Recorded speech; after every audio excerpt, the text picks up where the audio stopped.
This is False Start, a college football podcast for everyone and everyone else. I'm your host, John Buhler, lead writer for Fansided. I'm joined today by a man who allegedly likes pop, definitely likes soul, he definitely likes rock, but he doesn't never like disco. Cody Williams, content director, fansided.com. Crank up that AM radio. How are you? You make me feel like dancing. Gonna dance the night away. No, I'm feeling good, man. Doing good on this Thursday. Happy to be here with you. How you doing? A little bit up today. There's a new speakeasy bar that opened up near us, and we had a little fun last night. Today's my day off, so I kind of knocked a few back. But You I'm gotta dog tell the sitting. starters about the Keenan and Kel cocktail because it's Yeah, yeah. it's one of my favorite things. So they have like this thing where it's like a soda and then a drink, and then they've got like four varieties out there. One of which is like it's called I Do, I Do, I Do.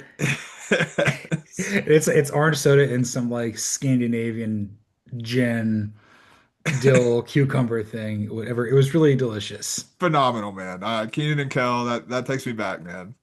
I told you I saw Cal at in Chicago once. You did, yeah. Yeah, he was DJing a 90s night at this bar that we were doing a bar tour on. Hell yes, love that. Into the day with a bang, but we're gonna start today off with a bang. So be sure to hit that like button, smash that subscribe button, do whatever you can, get this show out to as many people as possible. Tell people how effing stupid Cody and I are, but how smart we are at times. It's just the whole spectrum of knowledge is here.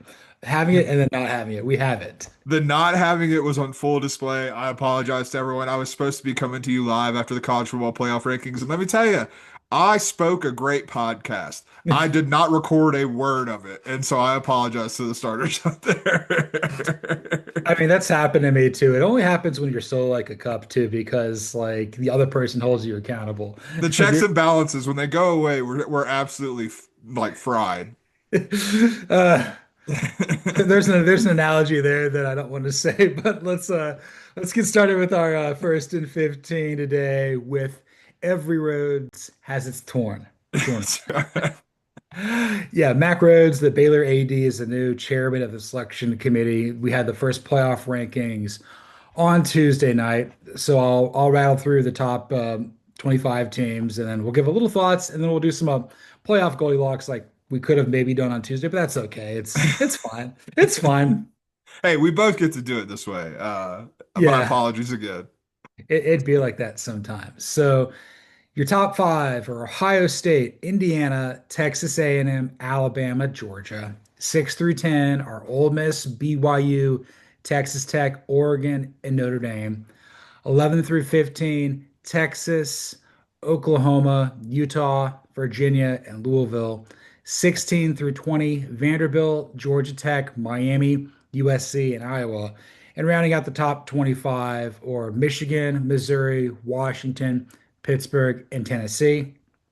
If we were to look at the playoff bracket, you obviously don't see any group of five team in the top 25. That went to Memphis. They're the 12 seed. And the 11 seed is Virginia, moving up from 14 as the ACC champion. Greg McElroy, for the most part, says, I kind of like this bracket. And there wasn't a whole hell of a lot that really infuriated me. But like, there's a few things we'll get to here in just a second. But where do you want to start, Cody? So I want to start with something we're definitely not going to cover in Goldilocks, but I do think that it was kind of under discussed in the wake of the playoff rankings, and that's like no group of five team being ranked. Honestly, that scares the hell out of me because we can't see what they're doing beyond the top 25. And so like, yes, they say Memphis is the next highest, conference champion in here. But how do we know that? Like it feels like that just sets us up for a whole hell of a lot of shenanigans with the group of five, and I hate that so much. It's it's not cool. But I mean, if we were to look at FPI playoff percentages, there's a few teams that have pretty good odds out of the group of five. Right now, if we went strictly off of that, James Madison would be in there at 28-7. Yeah. North Texas 27-3. South Florida still around at 26-3. Memphis 20.3. And then if I go, I think those are the only ones that have better than like a 10% chance of getting in, which is weird because San Diego State, like apparently I'm not seeing them anywhere on, oh, there they are. 3.6. There we go. Disrespectful. Disrespectful to the Aztecs. Still got better odds than Tennessee, who's ranked apparently.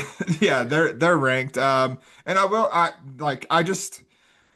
to see I want to see them show their work with when it comes to the group of five. Like I want them to break that down because like you just mentioned, there's a lot of teams that are in the mix, a lot of teams in the same conference who all still have a bid to win the American with North Texas, South Florida, and Memphis. Like they're all in that mix. How do they stack up against JMU? Like I need to see that work if we're gonna do this. And like it bothers me that we don't see any of the work. Like you could like, especially with Tennessee being 25, what's the harm in dropping them out? Tennessee's not making the playoff. We know that. No. So like, well, like at this point, I would rather see Memphis in that spot if that's who your highest ranked champion or projected champion is.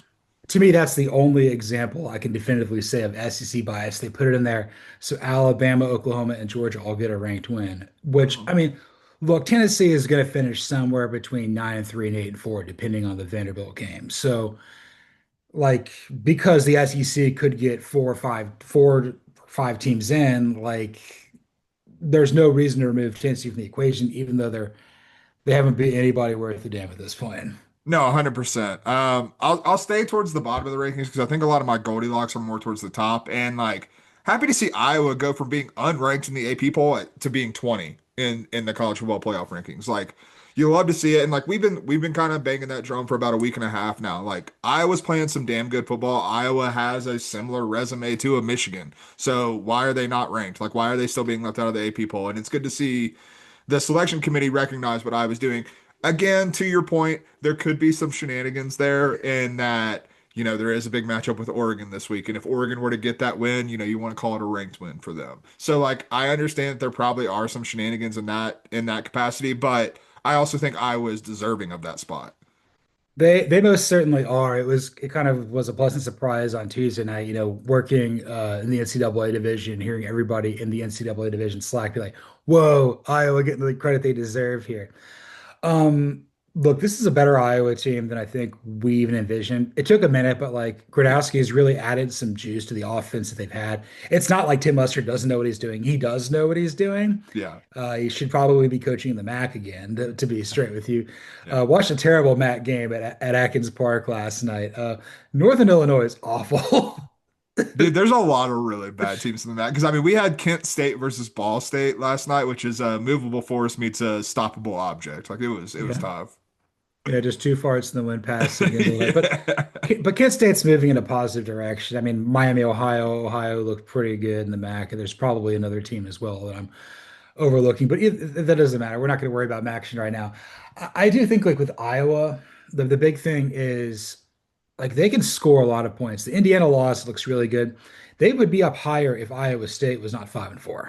Correct. Yeah, 100%. The Iowa State's like that takes away what should have been a quality win and what at the time looked like a quality win. Obviously, Iowa State's taken a few steps back since then, but that definitely sorry, quality loss, forgive me. But like Yeah. that definitely hurts Iowa's resume a little bit. But again, they have resume builders because not only do they play Oregon, if I'm not mistaken, they also still have to play USC. So like Iowa's lurking here for sure. I'm trying to figure out what segment I'm going to be mean about Oregon. It could be now, it could be later, but it's Oh, coming. let's save it for Goldilocks because I have some Oregon thoughts as well in Goldilocks. Yeah, I guess like the last thing I have on here is the ACC is undoubtedly a one bid league at this time because it's all clustered with Virginia, Louisville, Vanderbilt, Georgia Tech, and Miami all occupying pretty much every spot outside of Vanderbilt from like 14 to 18. And they're just kind of waiting to see like how it's going to break there. Mhm. I think they want to put Louisville as the best team, but they have to honor the head-to-head loss to Virginia right now. No, 100%. And I'll have some more thoughts on the ACC here in a little bit, so I don't want to like spoil too much of that. But kind of in the same range. I think one of the biggest losers, and I don't think that they're ranked necessarily incorrectly, but one of the biggest losers is Oklahoma because they are honoring the head-to-head loss to Texas and Red River. And frankly, I don't think that's wrong. I think Texas has a better resume than Oklahoma at this point. But more importantly, I think that when you look at where Oklahoma is, they're the second team out because you have Memphis and Virginia jumping into the 12-team bracket right now. and then you're also behind Texas. So like that means you're already fighting behind three spots that you really and like it's like their margin for error was already slim going into this final stretch of the regular season. Now it's even slimmer because you aren't going to be able to pass those teams without some help, or you're not going to be able to get into the field without some help. And like it feels like Oklahoma no longer controls its own destiny. And part of that is by no fault of their own because yes, it was the toughest schedule in the country coming into the season. It looks a whole hell of a lot less tougher when two of your remaining games are against Missouri and LSU, which those wins are going to mean a whole lot less than we previously thought they could. And Missouri will still could potentially be a top 25 win by that point for Peace Pipe. Maybe not. Mizzou's like Matt Zollers has a lot of talent, but like he's a true freshman playing quarterback right now. And you also have to wonder if Eli Drinkwitz has one foot out the door. Oh yeah, 100%. Like if there was ever time to have one foot out the door, it's after you lose your top two quarterbacks. I mean, if I'm being completely honest about it. And I mean, I would venture to guess that they're probably not going to be ranked because I was trying to remember, I knew they played a ranked team. It's Texas A&M. They have Texas A&M this week. And so like they're probably going to get their skulls beat in that game. I have some thoughts on that game here Okay. later on in the show. Hell So yeah. let's just on that. So I guess McElroy was right. Like there wasn't a whole lot here that really bothered me. There's a little bit, and we'll have some fun here right now. Let's move on to some playoff Goldilocks here. Yes, sir. Couldn't hit the timestamp correctly. Who among us Uh, hasn't been there, brother? no, so teams that we believe the selection committee are too hot on, too cold on, and just right on. I've got three apiece. What about you? Since you did this, let's have you start. Who is the committee too hot on? Well, we're going to start with the team that we both want to start with, and that's the Oregon Ducks. Look, I'm going to give the committee credit because they don't have them at six where the AP poll had them. So, like, they did dock them some. Look, man, Texas has a better resume than Oregon right now. Oregon has a better resume, or sorry, Oklahoma has a better resume than Oregon right now. I would venture to say Notre Dame has a better resume than Oregon right now. Like, you look at all these teams, Virginia has a better resume than them. that's what I'm saying, man. Like, Vanderbilt. we're still looking at this team and like, what have they done, man? Like your best win is over Northwestern at this point. Yeah. And like you the Indiana loss might have only been by 10 points, but it was on your home turf, which is supposed to be one of the best home field advantages. And at the end of that game, it felt like more than 10 points. It felt like you were down 20 points in that game. And like I just look at this Oregon team. You've got to prove it to me. I'm not ruling out the idea of Oregon proving it. Like they could very well beat Iowa, beat USC, and beat Washington to end the season. Like that is not out of the realm of possibility. But we haven't seen it, and they're getting credit for stuff that they have not done to this point. Yeah, I wrote something about this for Otts and Zoo immediately in the aftermath. I'm like, look, the committee disrespects their strength of record. I think that they said they had that has the worst one of anybody that they ranked. Other teams that were being docked for that a little bit were Texas A&M is one for sure too. Yeah. But they still beat Notre Dame at their place, albeit by 1 point. Oregon doesn't have anything. It has one of the flimsiest resumes out there. But the best part is you get to prove it. You're facing a ranked Iowa team. You're going to be facing probably a ranked USC team, hmm and you're going to be facing probably a ranked Washington. The problem is, I think all three of those teams are more alive to make the playoff than you would think. No, 100%. It's going to be interesting to see what happens with Oregon. They are like I would say they're the most like intriguing team to watch over the final month of the season just because like I truly don't think we know what Oregon is at this point. And like we may not know definitively what a lot of teams are because it's college football and that's kind of how things go. Like this time last year, we were talking about like, are we sure Ohio State's okay? Like, are we sure that they're going to be a national champion? And then we got to the playoff and yeah, they're pretty damn good. And so like I don't think Oregon's about to do that by any stretch of the imagination, but like we don't like we have less of an idea with Oregon than we do most teams that are in the playoff mix right now. Yeah, I didn't have Oregon in here. I've got them later Oh in the hell yeah. show, but so I just kind of felt like, what, nine felt good. I kind of wanted them to be disrespected a little bit, and they most certainly did. The best they can do right now is 11-1 with the Indiana loss. Mhm. Are they gonna be an 11-1 team? Do you think they're 10-2? Do you think they're 9-3? I would say 10-2 is probably the most likely outcome. Like it's a tough finishing stretch. And like as I like Dante Moore as a player, like I think Dante Moore's a really damn good quarterback. I think he has a real chance to go pro after this his one season as a starter in Eugene. But I also know that he is still inexperienced. I know that This isn't Bo Nix. This isn't Dylan Gabriel that you've had for the past few years. And like when you have this finishing stretch where you're having to go on the road to Kinnick, where you're having to go on the road to Seattle and Husky Stadium, like that's going to be really hard for him to navigate. And so like I have a hard time envisioning them not dropping one of those games, but I still think if you win two and lose one of those games, you're probably still getting into the playoff. More likely than not. I will say, like you bring up the experience of Dante Moore. What Mark Gronowski has more, granted at the FCS level, but he has a lot more. Yeah. Jaden Maeva has more experience than him, and then cousin Demond Williams has about the same. Yeah, 100%. And like I think the worst thing that could happen to Oregon is if that one loss comes to USC, because then we're going to have some conversations if USC wins out as well. Yeah, I think if you lose to Iowa, then it's Yeah. really bad. Yeah. The, It's the not Wa- the Washington one probably opens up the opportunity for like if Oregon loses to Washington and Ohio State loses to Michigan, that opens up the can of worms for the Big Ten to get four teams in. 100%. It's definitely still possible. A team that I think they're too hot on. Why the hell is Utah at 13? I love Utah. I couldn't agree with you more, dude. I couldn't agree with you more. Like you basically have two really high quality losses to BYU and Texas Tech who play this week. And I think I don't know if it's in Provo or Lubbock. I Oh, don't it's in remember. Lubbock, baby. It's tortillas. So like you're putting this team up there, okay, maybe the Big 12 is having a moment. Like maybe you can get to Arlington, but this is just like I wrote this for Dawn of the Dog. I'm like, Georgia doesn't have to worry about Utah. Like it's gonna sort itself out.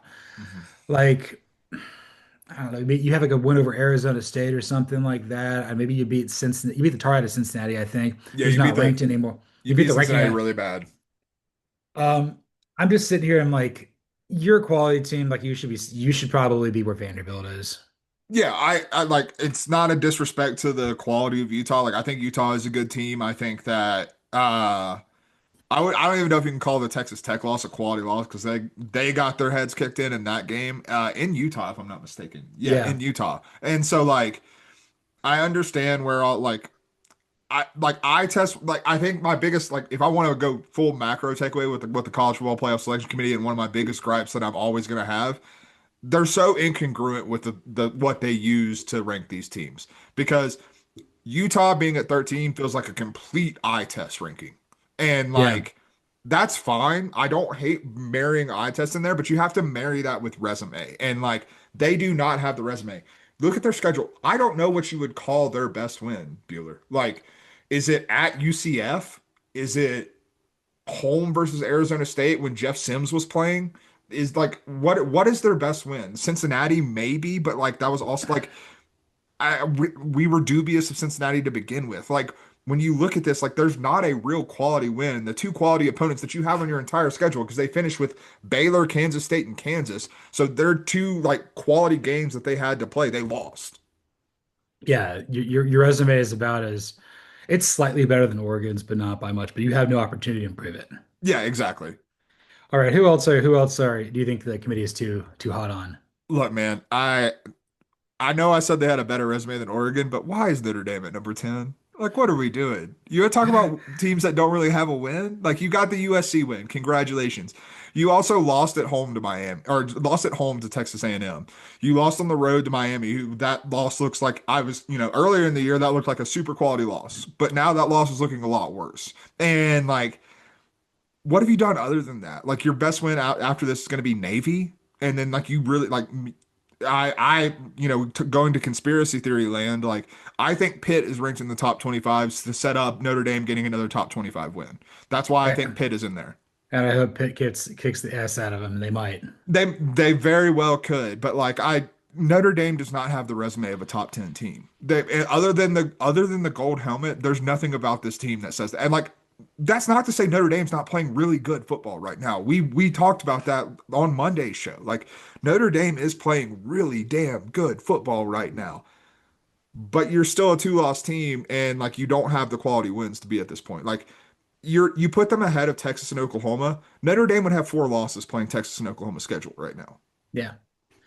We have a lot of different opinions on this. I don't have them anywhere on here, but I kind of agree with you. And I'm gonna dunk on Miami. I think Miami is still too hot.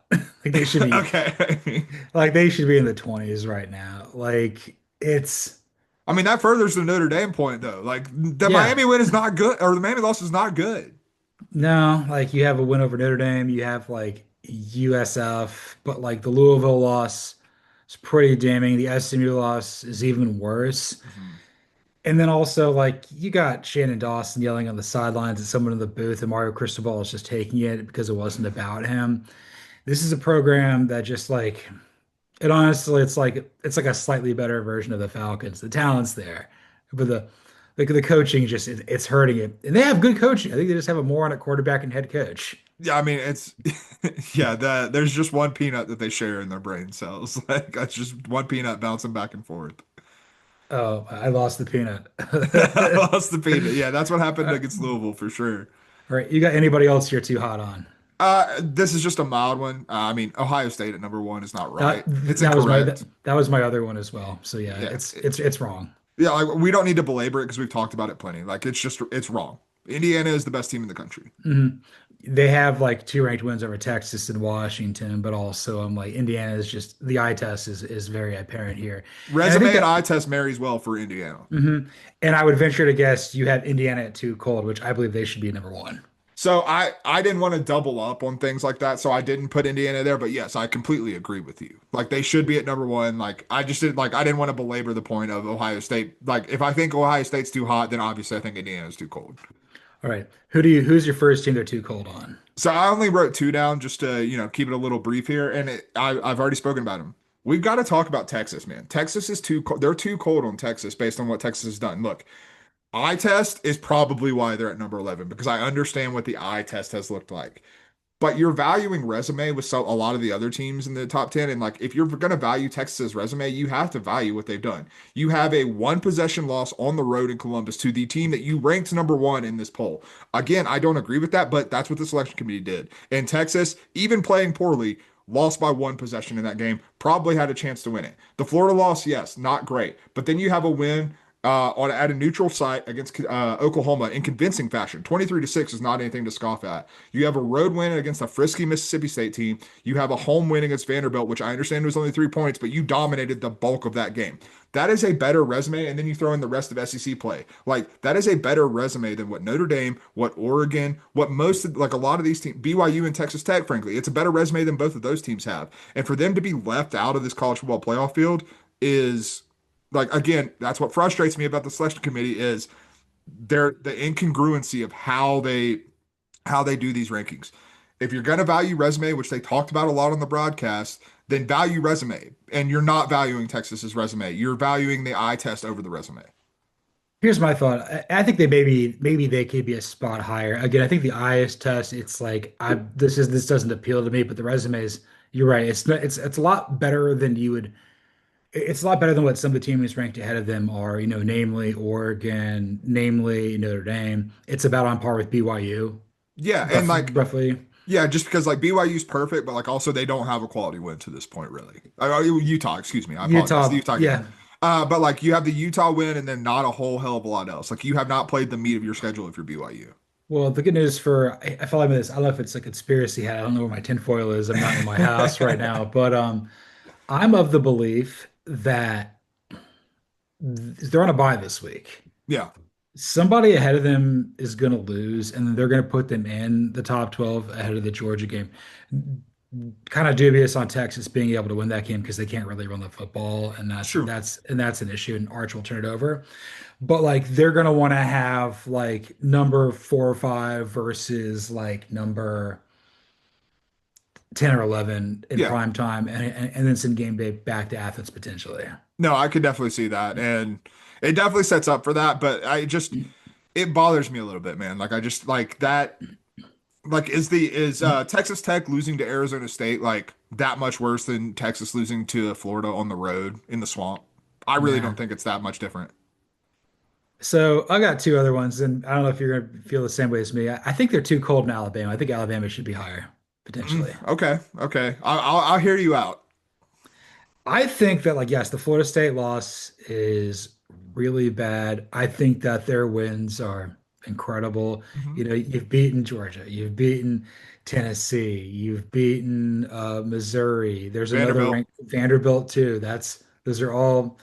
in a row too. And then I think you've also got Oklahoma later on, I think too, Hmm. and may have maybe one other. But the point is like you've got a lot of really good ranked wins on the schedule. I think that you're playing with a lot of confidence. Still, you still can't run the football.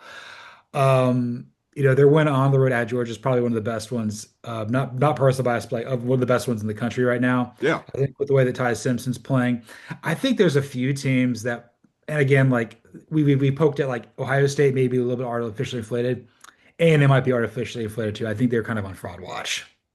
I don't think A&M is necessarily artificially inflated. I think they're a damn good football team, and especially if you look at like a lot of the success rate metrics and things like that. Like they've dominated in a very similar way to Indiana has. Like you may not have the full resume of wins that Alabama does, but I don't think A&M's fraudulent. However, you make a good point. If I'm going to value resume, then Alabama probably should be at two or three, if we're being real honest about it. Yeah, they weren't going to be there, but I'm like, it'll sort itself out. And if Alabama plays A&M in Atlanta, I know who I'm picking. Yeah, 100%.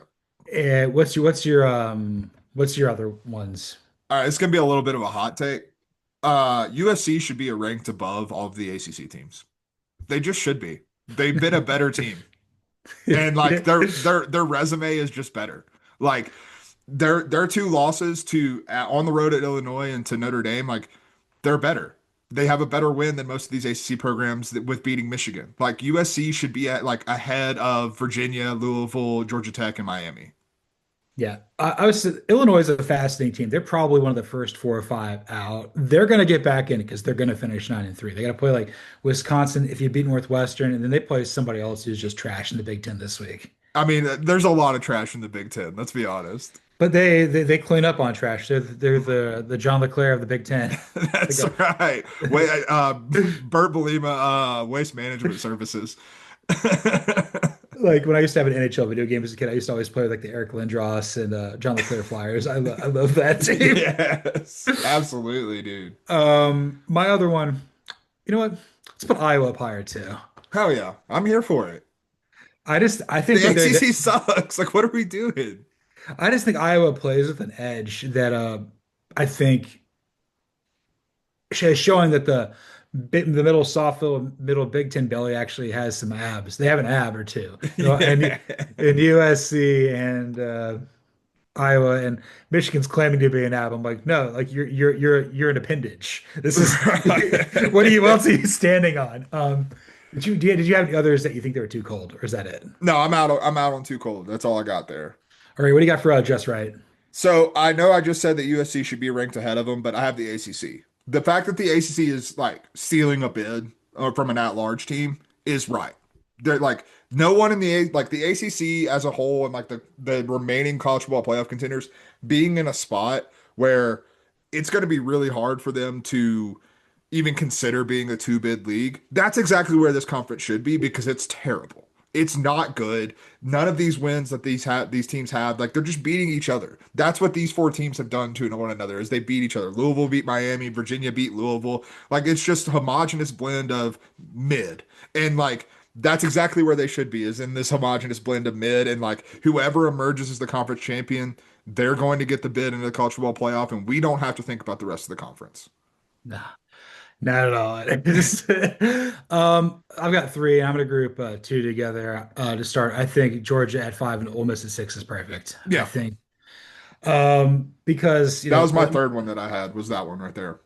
and I have like one more after this too. But Yeah. like Georgia at 5, you got two ranked wins over Ole Miss and Tennessee. You have an opportunity for two more with Texas and Georgia Tech. You're going to probably finish 10 or 2, 11 and 1. The chances of you making the playoff, like very likely. But the thing is, like, there's no you have the head-to-head loss to Alabama, and the fact that you're not undefeated, like that's going to give the A&Ms, the Indianas, and the Ole Miss ahead of them. And then Ole Miss being behind Georgia, that makes sense because you have to honor the head-to-head. Again, Ole Miss, I'm not saying that they have to win out. I think they have to play Oklahoma at some Yeah. point, but like their 10-2 is very flimsy. I think they have the weakest schedule in the the SEC by far. Again, they didn't play anybody P4 in the non-conference. They had Right. Tulane and Washington State, which hurts them. But we had our weekly staff meeting on Monday. I'm not going to throw this person under the bus, but somebody said that BYU was going to be ranked ahead of Georgia, and they got laughed out of the conference call. There's no shot. Like There what wasn't in what world? In what no. world? No, I'll let you figure out who that might be. It could be anybody. It wasn't me though. It It could, could it could be. be anybody. It could even be a boat. Like that's where we're at. All right. So you exhaust all your just rights, right? I have one more. One more. You go ahead. So in the same way that I think USC should be ahead of these ACC teams, Michigan's just right. I think Michigan is where it should be based on what their resume has been. Yes, you're giving them a rank win as the selection committee over Washington, but outside of that, every other ranked team that you played, you didn't look really competitive. Oklahoma dominated you in that game earlier in the season. USC dominated you. Yes, you have a win on the road against Nebraska. That's a fine win, but like you don't really have like a high quality win to bolster your resume. And the two chances you had to really bolster your resume, you missed it. So kind of in the same way you're talking about Utah being at 13, they should be closer to Michigan in this range because their resumes are very similar. 100%. They're about where they need to be. They're They're a they're good kind of team. Like yeah. again, when like we're just talking about what have you done and like how should that be like congruent with the rankings.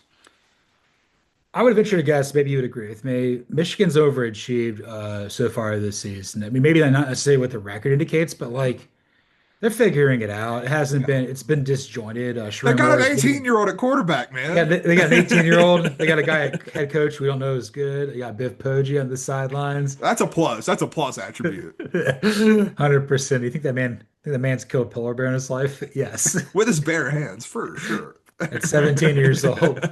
That was a rite of passage in the Poggi household. His dad's like, you're gonna drop out of high school, go work in the mines, but unless you beat this polar bear, you can go back to school and get educated. And he's like, I'm fighting this bear, man. His dad read Hatchet when he was a kid, and he's like, "Oh, we're just gonna make Biff do this."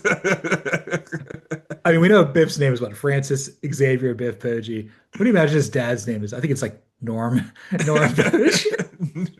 Norm's a good call. Norm's a really good one. I guess I'll see like a Gary Poggi, like that would make sense. Gary Norman Poggi. There we go. There we go. Gareth Norman. God, that's ridiculous. And my last one's going to be, I think Oklahoma being at 12 makes sense. Yeah. They've kind of been in and around like first team out, last team in for the duration. They've played their way in a little bit. The John Mateer of it all, I think that they're probably going to fade and probably not make it in. Yeah. Like I'll be straight with you. I think if the SEC is going to get five teams in, it's going to be Alabama, Texas A&M, Georgia, Ole Miss, and Vanderbilt. Okay. Okay. I'm still bullish on Texas getting that last spot. Texas is kind of like that next group. I think Texas is like Texas could do it because like if you lose to Georgia and you beat A&M, then Or you can vice get in, versa. Like or either vice way, versa. yeah. Like you have multiple paths there, whereas like I almost put Vanderbilt in just right because like their resume is also like fine, but not like anything to write home about. Because at that point, like 93 Texas, you're kind of dealing with Notre Dame 10-2. Is that good? Maybe SEC gets six in. It's Yeah, crazy. like I mean I would put Texas in over Notre Dame. The committee's not going to do that, but that's what I would do. No, I wouldn't do that either. But like, you got a big win over Michigan. You beat the tar out of Tennessee. Yeah. Texas loss is not good on paper, but it's gotten better. And then your loss to Oklahoma, that was or to Ole Miss was kind of a barn burner, but Ole Miss is just really good. And you held your own. Like the Ole Miss loss, you didn't look poor in that one at all. Like you got beat, but like not badly. Yeah, you got beat, not badly. So that's what we got there for playoff Goldilocks. Let's do a simulation. Let's do Let's do that. it. All right, so we got our playoff. This is not going to be based on FPI. This is going to be based on the rankings, which is a little bit more easier for people to digest, and we'll just do that going forward because we love you, starters. Life a lot easier now that we don't have to use the ever-changing FPI odds. I mean, it gives clarity to things, Oh gives yeah, context, but like we needed that to get to this point. 100%. That was the filler. All filler, no killer. That's right. All right, so your first four buys are Ohio State is your projected Big Ten champion. Indiana at 2, your projected Big Ten runner-up. 3, Texas A&M, your projected SEC champion. 4, Alabama, your projected SEC runner-up. Again, you said like it's going to be the winner and the runner-up of those two leagues probably being in the top 4 in all likelihood. There could be some chances, but I would probably bank on that. Yeah, I would too as well. All right, 5 through 12, you got Georgia at 5, projected SEC at large. Ole Miss at 6, SEC at large. BYU at 7, projected Big 12 champion. At 8, Texas Tech, your Big 12 runner-up. Oregon coming in at 9, a projected Big 10 at large. Notre Dame is your last team in as a projected national independent at large. That's a stupid phrase, but I had to write that down. That's way too many words. What are we doing here? At 11, moving up from 14, would be the Virginia Cavaliers, your projected ACC champion. And then moving up all the way to 12, the unranked Memphis Tigers from the American Group of Five. I don't know what Memphis is like. They should be like 20, 25, 26, 27. Like, I don't know where they are. Give us some clarity, committee. That's what I'm saying. Like that, I need to know. I need to know. It's gonna bother me if you don't let me know. The Mark Anthony I need to know award. Amen, brother. All right, so you're 5 through 12. Georgia is hosting Memphis. I've got a little That treat for you with these, by the way. You go ahead. Josh Pate got FanDuel Sportsbook to give us hypothetical lines on these first round games. So I have lines from FanDuel for all of these games, which makes things a lot Yes. easier and gives us some clarity on the situation. Georgia is a 20 and a half point favorite in this game. Hell yeah. Yeah, I'm gonna take the dogs. I'm gonna take the dogs. That makes a lot of sense. You've got Ole Miss hosting Virginia at Vaught Hemingway. 16 and a half point favorite. The Rebels are, tells you again what you need to know about the ACC. Yeah, give me Ole Miss running away with that one. Yeah, Ole Miss easily. 7-10 split, BYU hosting Notre Dame and Mormons versus Catholics. So this tells you what odds makers and power ratings really think of BYU. Notre Dame is a 9.5 point favorite in this matchup. That's that's a lot, but they're probably telling you something. I would probably say Notre Dame would win. I don't think it'll be by that margin. I think BYU would cover. I was about to say, I don't think I would take the points, but I would take Notre Dame to win the game. All right. And then Texas Tech hosting Oregon in Lubbock. Oregon is a 1 point favorite, so basically a pick 'em in this game. I would probably just go Texas Tech as the home field advantage, I, I, in my estimation. I would go Texas Tech as well. The other reason is, and like we'll find out more about Oregon over the next few weeks about this, but their offensive line has gotten a lot of praise this year. But the one time they faced a legitimately like high-end defensive line in Indiana and Penn State for that matter, actually, the two times that they faced it, they've struggled. And so if there's one thing I know about Texas Tech, they're going to get after you. They're going to get after your offensive line, and I worry about that especially in Lubbock. Like it feels like it could snowball for Oregon pretty quick there. I think so. So we only have one lower seed advancing, but we have one upset. So Texas Tech technically upsets Oregon to advance, and then Notre Dame beats BYU and Provo. So our Rose Bowl, Ohio State versus Texas Tech. I think I got to take the Buckeyes. I love Texas Tech. Like this team's a lot of fun, but I got to take Ohio State in that one. Yeah, I would be very. It's just the stage is a little bit different for Texas Tech. I don't think that they're ready for that. Agreed. All right. The Orange Bowl, and I would say Indiana would take the Orange Bowl, and they're going to face fellow Indiana State School, a private institution, Notre Dame down in Miami. Indiana. I Yeah, think Indiana can reach a number Notre Dame can't. and I think that they'll stick it to them because Notre Dame ended Indiana's season last year in South Bend, And the roles have flipped. Indiana is a much better football team, while I think Notre Dame's a little bit worse than they were a year ago. and I think that's fair. All right, 3-6. I- If they could choose, I think Texas Tech would take the Cotton Bowl, but they may get the Sugar Bowl anyway. Regardless, they're going to be playing Ole Miss. And Texas A&M, correct? Not Texas Yes. Tech. Okay. Just making sure. This is a damn good game. I would want to see this game. This would be a lot of fun. I'm probably gonna go Ole Miss here. I just think that speaking of I understand Ole Miss has not been to the playoff under Lane Kiffin, but like speaking of kind of like more battle tested, Ole Miss is going to be more battle tested at this point. Lane Kiffin has been through the ringer to get to this point. Mike Elko, I'm not saying he's born on third base or anything like that, but like Texas A&M has not been in this spot. No.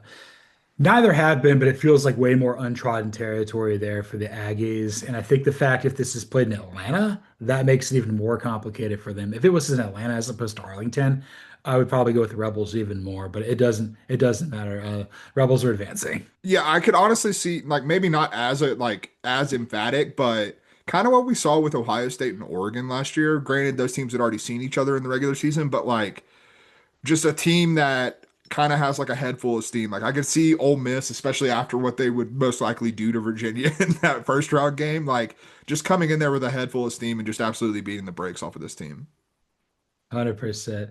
And then the bane of my existence, number four Alabama versus number five Georgia. It could be anywhere, but if it's south of the Mason-Dixon line, Alabama's going to beat Georgia. Unfortunately, I think you're probably right. All right, yeah. I would love to give Georgia the benefit of the doubt, but They there's way don't. too much sample size at this No, point. no, no. That's not even a sample size. It's just a fact at this point. So we have the matchups here. Ohio State's the one seed. They they're going to probably be forced to take the Peach Bowl and face Alabama. Give me Alabama. Me too. I think Alabama's winning that game. I would 100% agree with that. Yeah, Alabama there. It's just, Some bad memories in the Peach Bowl for the Ohio State Buckeyes. they've had good moments. They won a national championship there, but they had a bad Peach Bowl moment there too as well. Yeah, when the Peaches are involved, that's when it gets troublesome. And then Indiana versus Ole Miss in the Fiesta Bowl. I'm gonna go Indiana. I believe in the Hoosiers, man. What can I tell you?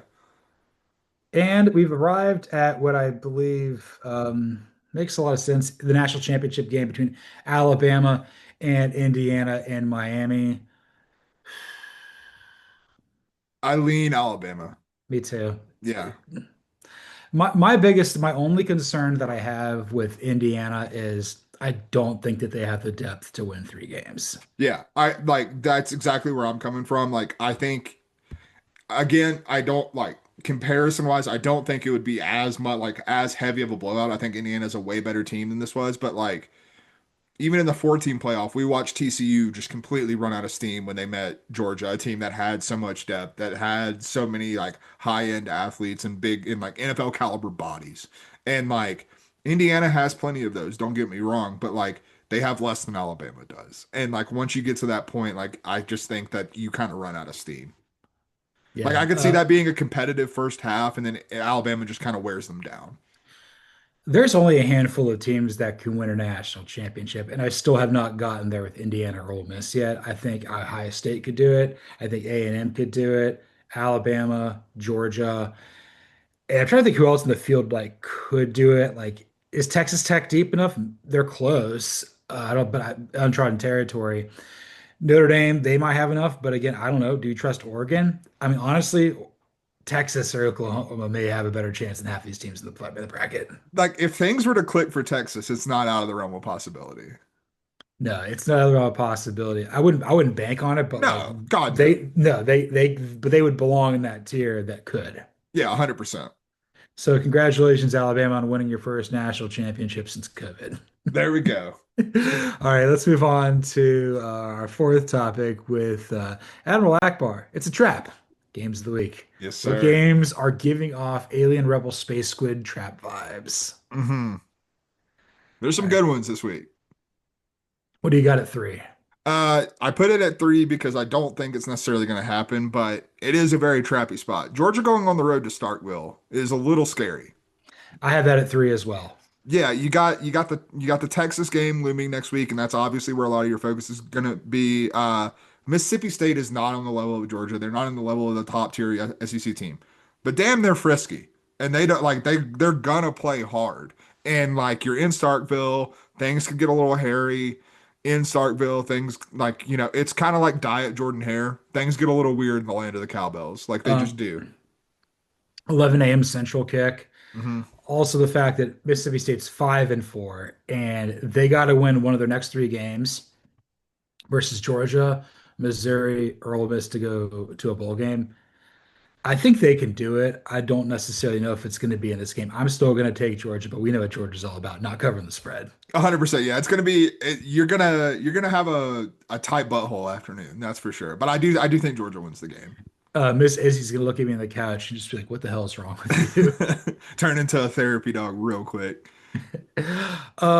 So I had that at three as well. For two for me, I mentioned this earlier. Texas A&M laying 6.5 at Missouri. I think that Mm, there's a chance that, and again, Missouri, if it had Bo Pribula, this would be much more likely to happen. yes. Mizzou's not dead yet, and I think Texas A&M's kind of largely, caked walk like they're an Ohio State team. And I feel like someone's gonna get them.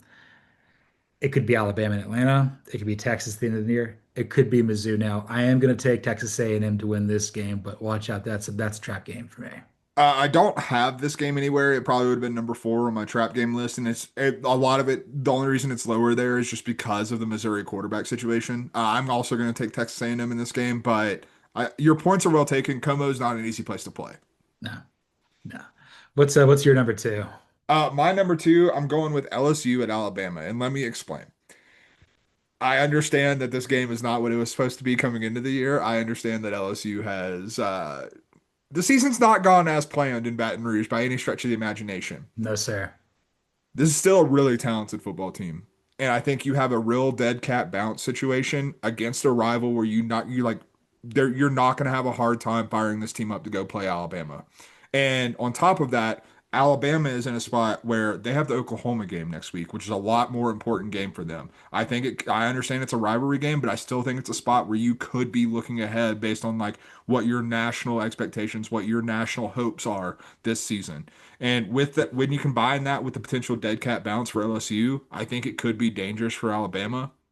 I'm taking LSU. I think LSU shocks the world.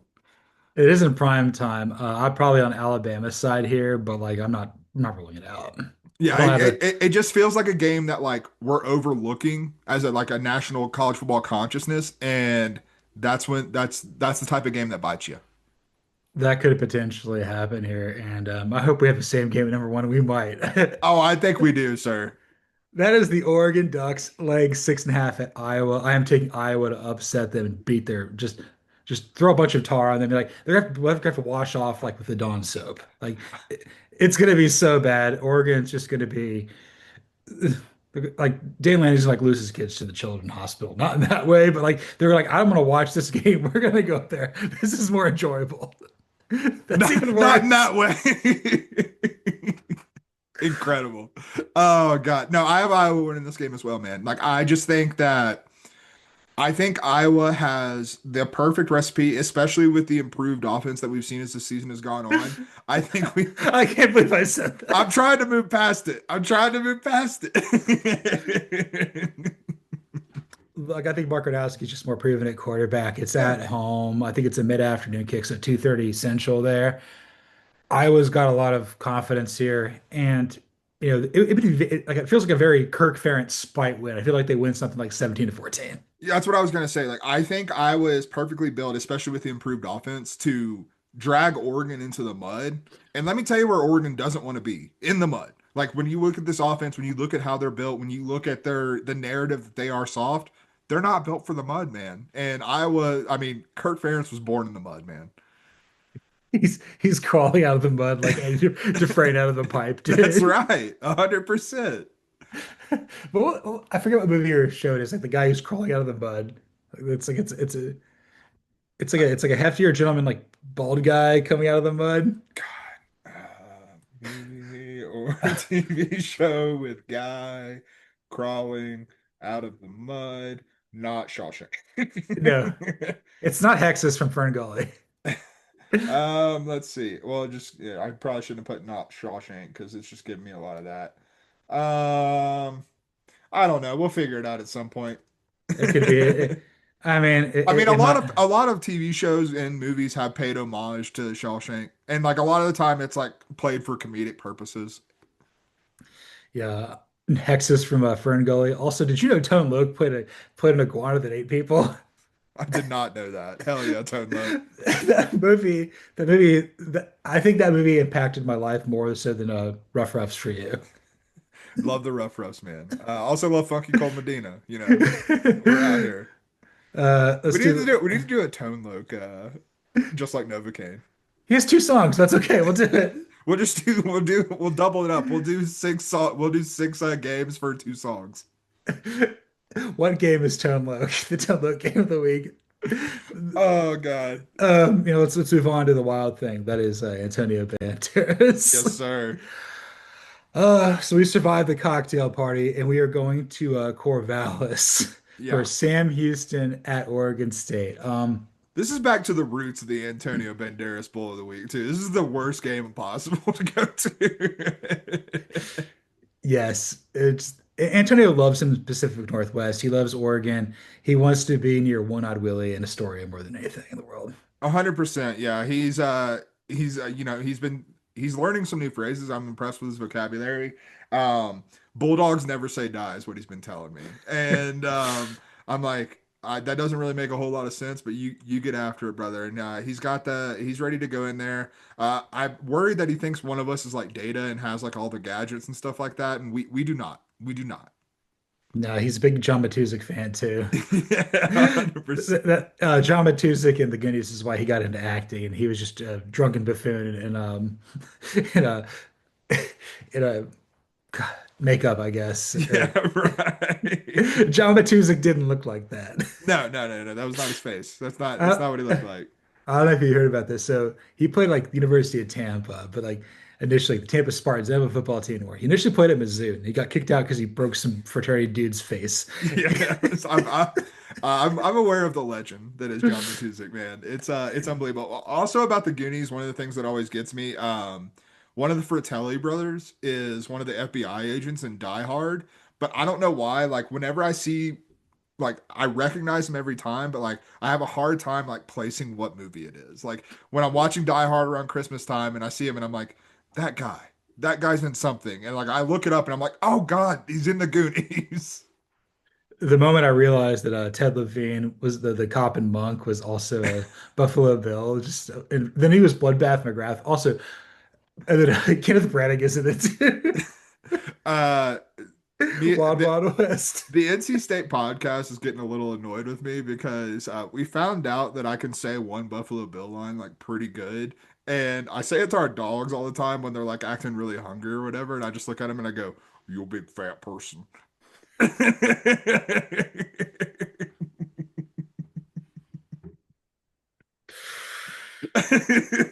And the NC State podcast, not a fan. Not a fan at all. She's more of a John Wayne Gacy guy as opposed to Ed Gein, I think apparently. Apparently. Uh, Hannibal Lecter there for the intellect, not for the cannibalism. That's okay. That's right. Hannibal. I wasn't in my should have my fantasy team. I'm Hannibal Lecter's lecture. Hannibal's lectern. Let's go. And a guy at his every time for lectures is Antonio. We went down to the cocktail party with the swamp puppies, and he created the cross for Sam Rivers, and the whole power went out, and that's why we had fall back. Yeah, some might say it was daylight savings time. It's Antonio saving time. That's what it was. That's the other thing. Um, you have to explain to me, like, because we can't go to Jacksonville for 2 more years. We got to go to Atlanta and we got to go to Tampa because they're obviously renovating the Jaguars jacuzzi. But what Antonio is part of this. Like, why is this happening? What did he do there, and why is he making this? That's why we had to go. Yeah, so I mean, it all comes back to the swamp puppies, the swamp bulldogs, if you will. And with you being a Georgia fan, we have been talking about how like, Georgia needs to beat the Gators. Like this is a game you can't lose. Obviously not just because of the rivalry, just because Florida's been what they have been this season. And Florida obviously made it a lot closer. And one of the reasons is Antonio kind of got away from us there for a little bit and apparently did get his hands on a swamp puppy.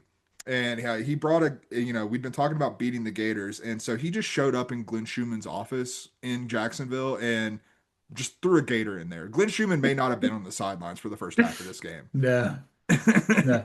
That would make a lot of sense here too. And I got to tell you this. So I actually know why Gunnar Stockton took a knee on the 1 yard line. Oh, please. I have to imagine it was Antonio related. It absolutely was. It had something to do with the Swamp Puppies as well. Oh God. Antonio also took a gator and threw it at Kirby Smart's feet. And he was like screaming on the sidelines, like Shannon Dawson, but nobody caught him doing that. And Gunnar Stockton just had that like the PTSD running through his brain, like it's Normandy. He's like, I'm not diving into the end zone. What if that cost him the Heisman? That'd be so dumb. That'd be really dumb. I mean, but Antonio, the ripple effects of Antonio go far and wide, including to New York City. Yes, Antonio, he claims to have won the Heisman that Gary Beeman did. And I'm That's like, right. No, he had Reggie Bush's Heisman until they gave it back to him. Reggie Bush gave it to him, like maybe Ramirez gave his MVP to a psychiatrist. That's right. The worst part's you only get one, and it's not coming back. No. So we got to go to Corvallis now because again, one on Willie, building a believer in Beevetown. Also building a dam. I don't know if he's told you about these plans, but No Jesus. he's heard about the Strife Aquatic. It's already passed, and I told him that the Beavers lost, and he didn't like that. He's a big fan of Oregon State. He likes orange. I don't know why. Orange is the worst color, but he likes orange, and he doesn't want the Ducks to come in and hurt the Beavers anymore. So he's building a dam between Eugene and Corvallis. And I told him that you have to like stop up water. He's not worried about that. He's trying to build it on the highway, and so we'll see what happens. Really shut down the Oregonian economy by Antonio goes up to me and he says, Bueller, Bulldog, orange is the new black. No, it is not. So, so he's going to be showing up. He's actually got a suit for this, which is it's a little cold. I'm like, your nipples are gonna fall off, dude. So please wear some clothes. Yeah, He's got an orange jumpsuit or an orange suit.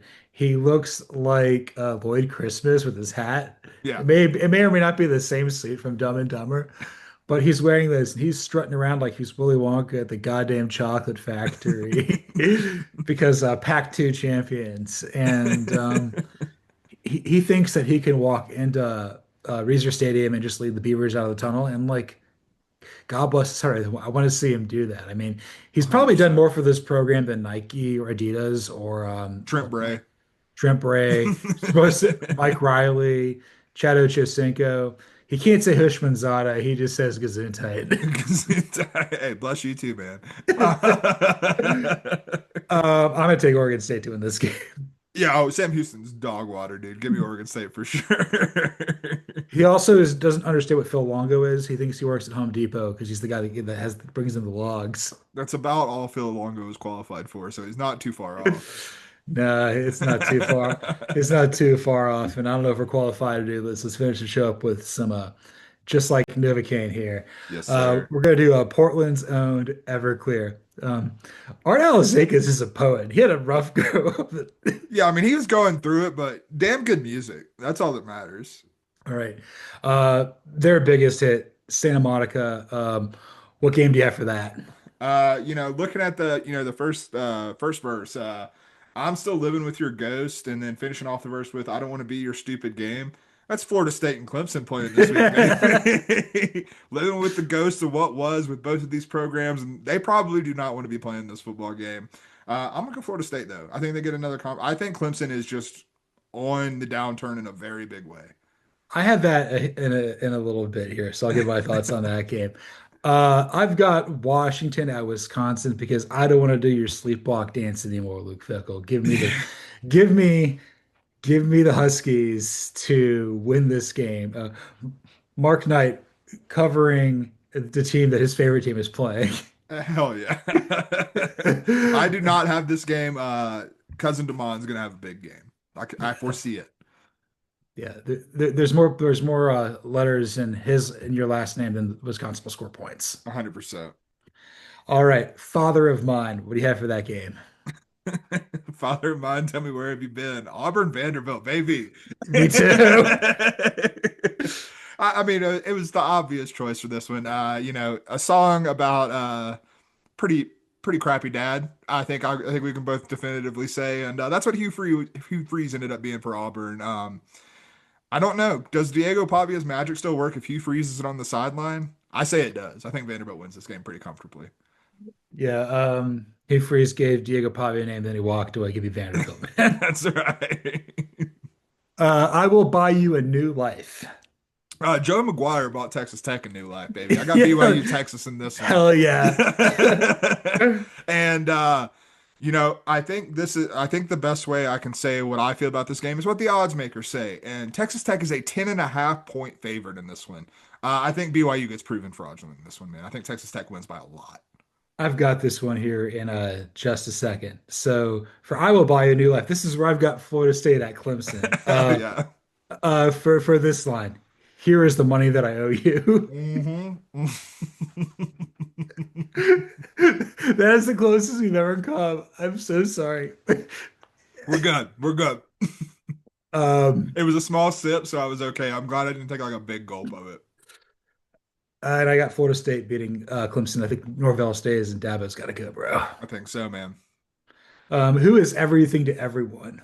All right, let me give you a little verse here. You try to be everything to everyone. You know all the right people. You play all the right games. You always try to be everything to everyone. Shouts to Dan Lanning and his rib tag because I got Oregon and Iowa here, brother. Yeah, And I already said it. I think Iowa wins this game. Oregon is trying to be a national championship contender. They're not, man. They're just not. they're not. I've already picked them. This is the biggest upset of the game. I think Iowa gets them. So, Yeah. and for me, this is where I've got BYU at Texas Tech because Joey McGuire is shaking babies and kissing hands. He is everything to everyone. Give me the Red Raiders. Yeah, man. 10.5 points. I that's how I feel about this game, but I was surprised to see the line that big.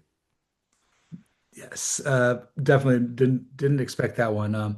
Tell me everything is wonderful now. Wonderful is probably my favorite song by them that we can do on here. And Brady didn't fit, and obviously I think we can do Heroin Girl on here.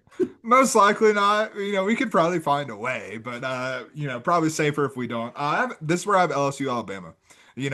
Tell me everything's wonderful at Alabama, and it's not gonna be because I'm still picking LSU to win this game, man. Like everyone is giving Alabama their flowers. I still don't fully trust this team. I talked about it a couple weeks ago when Ty Simpson doesn't have the run game to fall back on, when he has to put everything on there and be perfect, I get worried. And we talked about it. LSU's problem this year still is not their defense. Still is not their defense. And I think that we see that come out in this game. I'm still gonna take Alabama, but I'm glad we're on different sides here. We don't agree on everything. It's great. 100%. Wonderful for me. I don't know if you have this game on here, but I've got Syracuse at Miami. I do not have this game on here. Um, I mean, I can just imagine Mario Cristobal closing his eyes and counting to 10, hoping everything will be wonderful again. And he's over there, Shannon Dawson's yelling at him. He's like, na na na na na na na. He gets the 7 and can't count any higher. I mean that's Carson Peck when he's hearing the plays from Shannon Dawson. Na na na na na na. Syracuse is dog water. Miami's gonna win, but Miami's gonna win. Yeah, North Carolina just beat Syracuse, brother. and learning how to smile. This is my best one. I want to hear what you have to say first. I know there's nothing perfect. I know there's nothing new. We're just learning how to live together, me and you. And that's me trying to come to grips with Notre Dame being a college football playoff team because I got Navy Notre Dame in this spot. They're going to win. Like Yeah. Navy, we saw what happened when Navy was good last year and went to Notre Dame. Notre Dame beat the absolute piss out of them.